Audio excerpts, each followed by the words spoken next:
ಇನ್ನು 50 ದಿನಗಳು ಮಾತ್ರ ಬಾಕಿ ಇದೆ. ಆಗಸ್ಟ್ 24 ಮತ್ತು 25ನೇ ತಾರೀಕು ಮೈಸೂರಿನಲ್ಲಿ ನಡೆಯಲಿಕ್ಕಿರುವ ಐತಿಹಾಸಿಕವಾದ ಕ್ಯಾಂಪಸ್ ಕಾನ್ಫರೆನ್ಸ್ಗೆ ಬೇಕಾಗಿ ಕರ್ನಾಟಕದ ಸುನ್ನಿ ವಿದ್ಯಾರ್ಥಿ ಸಮೂಹ ಸಜ್ಜಾಗುತ್ತಾ ಇದೆ. ಮಳೆ, ಗಾಳಿ, ಚಳಿ, ಸೆಕೆ ಯಾವುದನ್ನು ಕೂಡ ಲೆಕ್ಕಿಸದೆ ಇನ್ನಿರುವ 50 ದಿನಗಳು ನಮ್ಮ ಕಾರ್ಯಕರ್ತರು ಫೀಲ್ಡ್ಗೆ ಇಳಿಯಬೇಕಾಗಿದೆ. ರಾಜ್ಯ ನಾಯಕರ ಕ್ಯಾಂಪಸ್ ಕನೆಕ್ಟ್ಸ್ ಇವತ್ತು ಗುಂಬಜ್ ನಗರಿ ಗುಲ್ಬರ್ಗದಿಂದ ಆರಂಭವಾಗ್ತಾ ಇದೆ.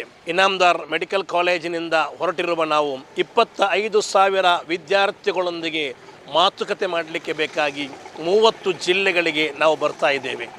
ಇನ್ಶಾ ಅಲ್ಲಾ ಇನ್ನಿರುವ ದಿನಗಳು ಕ್ಯಾಂಪಸ್ ವಿದ್ಯಾರ್ಥಿಗಳನ್ನು ಧಾರ್ಮಿಕತೆಯತ್ತ, ನೈತಿಕತೆಯತ್ತ, ಆಧ್ಯಾತ್ಮಿಕತೆಯತ್ತ ಕೊಂಡೊಯ್ಯುವಂತಹ ಐತಿಹಾಸಿಕವಾದ ದಿನಗಳಾಗಿವೆ. ಇನ್ಶಾ ಅಲ್ಲಾ ನಮಗೆ ಮೈಸೂರಿನಲ್ಲಿ ಮತ್ತೊಮ್ಮೆ ಇತಿಹಾಸ ಬರೆಯೋಣ. ನಾವೆಲ್ಲರೂ ಕೂಡ ಇವತ್ತಿನಿಂದಲೇ ಸಜ್ಜಾಗೋಣ.